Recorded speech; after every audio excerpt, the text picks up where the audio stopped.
Hello everyone, welcome to my YouTube channel English Literature Zone. आज के video का हम लोग का टॉपिक है डिसेप्शन, जो कि फिलिप लर्किन की काफ़ी फेमस पोएम है, उसके बारे में पढ़ेंगे। तो वीडियो शुरू करते हैं।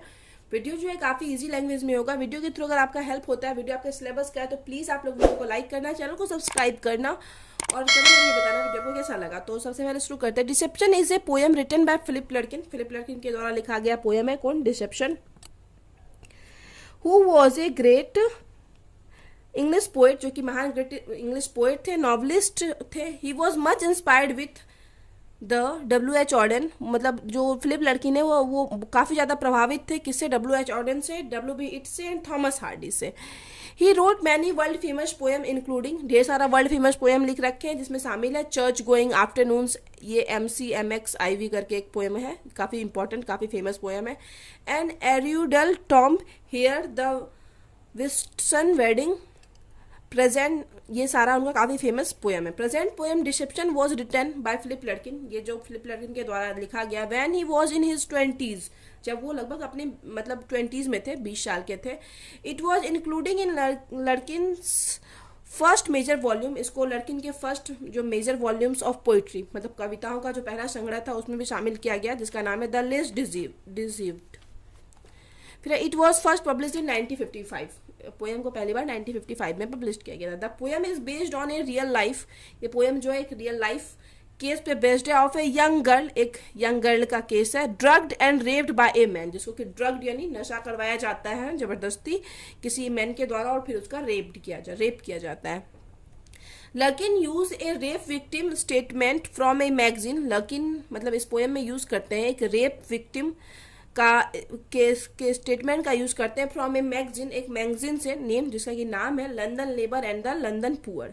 इस मैगजीन में एक स्टेटमेंट था मतलब रेप विक्टिम का, तो उसी का यूज करके ये पोएम लिखे हुए हैं। He feels the agony. वो क्या होता है कि पोएट फील करते हैं अगोनी यानी कष्ट को, सफर्ड बाय द विक्टिम, जो कि उस विक्टिम जिसके साथ रेप हुआ था, जो वो फील की थी, एंड कंसोल्स हर, और उसको संतावना देते हैं, मतलब थोड़ा मतलब उसके हक में कुछ बात बोलते हैं। तो ये तो नॉर्मल है कि आप कहीं भी कुछ भी मैगजीन में पढ़ोगे तो आपको मतलब कोई भी अगर रियल स्टोरी पढ़ते हो जो कि जिससे आप कनेक्ट कर पा रहे हो या फिर समझ पा रहे हो सिचुएशन को, तो वो चीज़ आपको अंदर तक पूरा बुरा फील करवाती है अगर कोई अच्छी स्टोरी नहीं है। तो उसी तरह फिलिप लर्किन भी वो जब लंदन वाले मतलब मैगजीन में पढ़े वो स्टोरी रेप गर्ल का, तो वो फिर उससे इंस्पायर्ड होके उसके बारे में सोच के मतलब ये पोएम लिखे हुए हैं, मतलब उसके दर्द को फील करके, उस रेप विक्टिम जो गर्ल है उसके। फिर आगे this is a 2 stanza poem, या एक 2 स्टांजा की पोएम है। That is made of 1 set of 9 lines, जिसमें कि एक सेट है 9 लाइन्स का, एंड द अनदर ऑफ 8। मतलब 2 स्टांजा है तो ऊपर वाले में 9 लाइन्स है, नीचे वाले में 8 लाइन्स है। The first stanza rhyme scheme is ABACDCEDE, ऐसे करके राइम स्कीम है पहले स्टांजा का। While the second stanza has different, मतलब दोनों स्टांजा का अलग अलग राइम स्कीम है। राइम स्कीम ABAC, ये सेम मतलब लगभग एक जैसा ABAC, ये याद रखना आसान हो जाएगा। तो ठीक है, दोनों का राइम स्कीम अलग अलग है दोनों स्टांजा का। फिर आगे the narrator consoles the rape victim, जो जिनके साथ रेप हुआ है, नरेटर जो है, नरेटर यानी फिलिप लर्किन जो है, वो कंसोल्स यानी संतावना देते हैं, एंड सपोर्ट्स हर, और उसको सपोर्ट करते हैं इन हर वर्स्ट इनकाउंटर विथ इटसेल्फ, जब उनका मतलब उसके साथ जो मतलब जो भी कुछ हुआ उसमें उसको सपोर्ट करते हैं और उसका साथ देते हैं।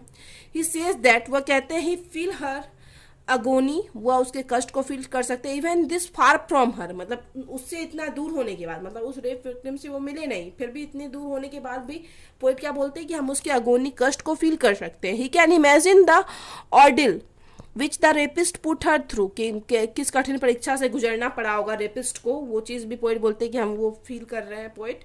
It was a sunny day था, मतलब पूरा धूप वाला दिन था। वैन सी वॉज रेप्ड, जब उसका रेप किया गया। And the place where she was raped, और जहाँ पे उसका रेप किया गया जिस जगह पे, वॉज नियर द रोड, वो रोड के पास था, एक सड़क के पास था। Has a lot of hustle and bustle, जहाँ पे बहुत ज़्यादा चहल पहल भी होती है। विथ व्हीकल्स मूविंग कंटिन्यूसली, और वहाँ पे कंटिन्यूसली व्हीकल्स यानी वाहन इधर से उधर जा रहे थे। The narrator wants to highlight, narrator यहाँ पे हाईलाइट दिखाना चाहते हैं दिस फैक्ट, ये फैक्ट को, तथ्य को, दैट हर चेस्टिसिटी, उस जो लड़की के जो चेस्टिसिटी यानी शुद्धता को, वॉज डिस्ट्रॉय, उस टाइम डिस्ट्रॉय किया गया, बर्बाद किया गया, अंडर ब्रॉड सनलाइट, मतलब बहुत ज़्यादा धूप थी। No one come to her rescue, और फिर भी उसको कोई बचाने के लिए नहीं आया। बहुत ज़्यादा चहल पहल है, आसपास गाड़ियाँ बार बार आ रही है जा रही है, बट फिर भी कोई उस लड़की को बचाने नहीं आया। It is not possible to her, उसके लिए ये पॉसिबल नहीं हो पा रहा है टू फॉरगेट दैट डे, कि वह उस दिन को भूल पाए। She is unable to cast out the memories of her worst nightmare, कि वो जो बुरा सपना था उसका, मतलब एक बुरे सपने की तरह जो उसके साथ हुआ, जो भी चीज़ हुआ, उस चीज़ को वो अंदर अपने अंदर से निकाल नहीं पा रही है। The stark day light when she was raped, मतलब काफ़ी ज़्यादा तेज धूप था जब उसका रेप किया गया। For bites the scars of hell, जो कि मतलब उसके मतलब और स्कार्स को, मतलब जख्मों को गहरा करता है। She was so devastated that her mind is compare to a drawer of knife, drawer of knives. वह बहुत डिवास्टेड यानी निराश है, एंड इस वजह से उसके माइंड को, उसके दिमाग को कंपेयर किया गया है ड्रॉअर ऑफ नाइफ्स, यानी एक चाकुओं वाला ड्रॉअर से। मतलब अगर हम कोई ड्रॉअर है, मतलब ड्रॉअर होता है ना जिसमें पैसा वैसा रखते हैं या बंद करते हैं, कोई सामान रखते हैं, एक मतलब जिसको क्या कहते हैं, ड्रॉअर, जिसको खींच के खोला जाता है, या टेबल में होता है ड्रॉअर, तो उसमें अगर चाकू रखते हैं तो कैसे चाकू बार बार उस ड्रॉअर को मतलब कट का निशान लगाएगा जब भी अप एंड डाउन ड्रॉअर खुलेगा। तो उसी तरह ड्रॉअर, मतलब पोएट बोलते हैं कि जब भी कोई मतलब उस चीज़ को जब भी वो याद करेगी तो उसी तरह उसके जख्म पे और भी कट का निशान लगेगा, चाकू पे जैसे चाकू के थ्रू ड्रॉअर पे लगता है बार बार कट का निशान, उसी तरह उसके जख्मों पे जो भी चीज़ वो है मतलब भूल पा नहीं पा रही है, वो बार बार उसको जख्म ही देंगे। Further the narrator presents, further आगे नरेटर जो हम लोग के वक्ता है वो प्रेजेंट करते हैं हर सोशल कंडीशन, उसका सामाजिक में क्या स्थिति है उसको बताते हैं। She was a poor girl, वह एक गरीब लड़की है। हु लिव्ड इन स्लम्स, जो कि एक झोपड़ियों में, मतलब झोपड़ी में रहती है, गरीबी में रहती है। The narrator is aware that, narrator इस चीज से, वक्ता जो है मतलब फिलिप लड़किन इस चीज से अवेयर है, जानते हैं, that he could not imagine the overall suffering, कि वो इमेजिन भी नहीं कर सकते उस लड़की के सफरिंग को, कष्ट को। सी फेस्ड इन हर, जो कि उसको फेस्ड करना पड़ा है, हर लाइफ, उस लड़की को अपनी लाइफ में फेस्ड करना पड़ा है। दैट्स वाई ही सेज, इसलिए वो कहते हैं, I would not dare console you if I could, कि मेरा मतलब हिम्मत भी नहीं है, कि मेरे अंदर इतना पावर नहीं है, या फिर हम कर भी नहीं सकते, तुमको संतावना दे ही नहीं सकते हैं जो तुम्हारे साथ हुआ है, जितना सफरिंग, जितना कष्ट, जितना पेन तुमको सहना पड़ रहा है।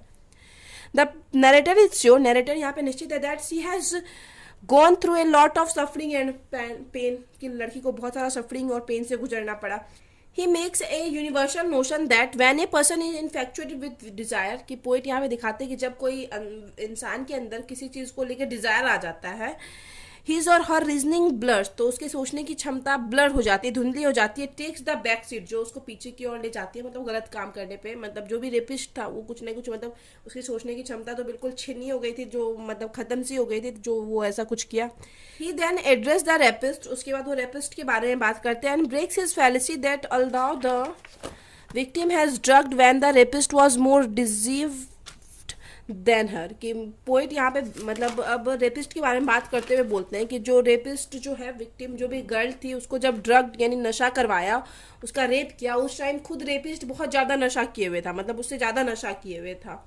He didn't get anything what with this brutal act, उसको कुछ नहीं मिला अपने इस ब्रूटल यानी जानवरों वाले एक्ट से। He will rot in the prison, अब वो क्या होगा, प्रिजन में रहेगा, मतलब कैद में रहेगा, वहाँ उस पे मतलब वहीं पे उसकी मतलब रॉट यानी सड़ेगा। And earn the hate of the people, और उसको इसके बदले में क्या मिला, बहुत सारे लोगों का घृणा का सामना करना पड़ेगा रेपिस्ट को। Nothing is gained with the fulfilment of his carnal desire, और ये जो कैरल डिजायर यानी मतलब उसको इस मतलब एक जो जिस्मानी डिजायर थी उस चीज़ की वजह से उसको और कुछ मतलब फुलफिलमेंट, उसका कुछ भी फुलफिलमेंट नहीं हो पाया, मतलब कुछ भी रेपिस्ट को इस चीज़ से नहीं मिला, मतलब उसको भी बहुत ज़्यादा प्रॉब्लम कठिनाइयों का सामना करना पड़ेगा।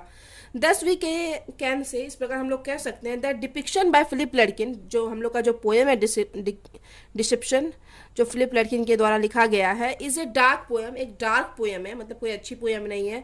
That tells us a chilling tale, जो हम लोग को एक चिलिंग यानी एक हॉरिबल सी कहानी सुनाती है, एक भयानक सा टेल सुनाती है। तो यहाँ पे वीडियो खत्म होता है। वीडियो अगर आपको हेल्पफुल लगता है, वीडियो के थ्रू आपका हेल्प होता है, तो प्लीज़ आप लोग वीडियो को लाइक करना है, चैनल को सब्सक्राइब करना और कमेंट करके बताना वीडियो आपको कैसा लगा। और वीडियो का पीडीएफ चाहिए तो आप टेलीग्राम ज्वाइन कर सकते हो। वीडियो से रिलेटेड कोई डाउट है तो आप इंस्टाग्राम पे टेक्स्ट कर सकते हो। टेलीग्राम का लिंक और इंस्टाग्राम का लिंक दोनों आपको इस वीडियो के डिस्क्रिप्शन में मिल जाएगा। तो मिलते हैं नेक्स्ट वीडियो में नेक्स्ट टॉपिक के साथ।